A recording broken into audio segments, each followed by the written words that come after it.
Hello! In this video, I will give you a quick guide on how you can block your HSBC credit card quickly if it's lost, stolen, or compromised.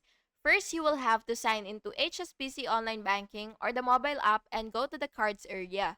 Look for report lost, stolen, or black card. Next, follow the prompts to immediately freeze or block the card. You will often be asked to confirm your identity. And after that, you will call the emergency number provided by HSBC if you want to block instantly by phone, especially outside normal hours. Then, request a replacement card if needed. Confirm delivery details. Finally, check for any unauthorized transactions and report them to HSBC support for investigation and refund processing. Quick tip: enable notifications so you can spot suspicious transactions fast.